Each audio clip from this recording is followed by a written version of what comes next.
ishe një vajzë beqare, e bukur, e lirë, prindrit të thoshin të zgjidhje diçka më pak të komplikuar për jetën tënde në matematikën e logjikës së prindërve, që janë gjithmonë protektiv ndaj fëmijëve.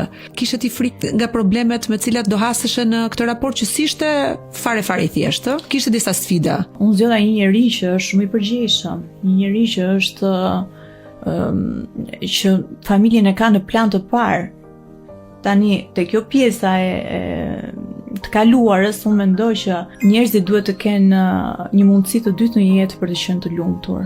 Por në këtë zgjedhje që bëjnë pas një divorci, kjo marrëdhënie mes këtyre dy ish-partnerëve, unë mendoj që nuk duhet të ketë ndarje. Duhet të trajtohet si një formë tjetër raporti, si një raport që duhet të jetë shumë bashkëpunues. Kur ka dy fëmijë në mes, nuk shkputen kur raportet përgjithmonë, në fakt, për hir të së vërtetës. Si shkon ti me vajzat e partnerit tënd? Jam shumë kurioze të di si të shikojnë ty ato. Vajzat e partnerit tim tashmë janë të rritura. Unë kam një marrëdhënie shumë të bukur me to.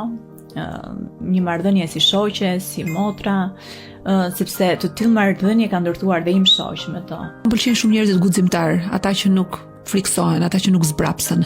Ata që kanë fuqi të marrin vendime kur bëhet fjalë për dashuri të duhura, ato dashuri të mëdha që nuk vjen shpesh në jetë. Kështu që mendoj që ti i ke dhënë shumë gjëra Klodit dhe i ke dhënë një familje jo me 2 po me 4 fëmijë, sepse fakti që harmonia funksionon mes të 4 fëmijëve duhet të jetë shumë e rëndësishme për të. Sa ai është babai i 4-ve, ti je nëna e vetëm 2 prej tyre. Kështu që është demerita jote. Nuk i kam bërë asnjëherë diferencë. Subscribe në kanalin Klas Media në YouTube.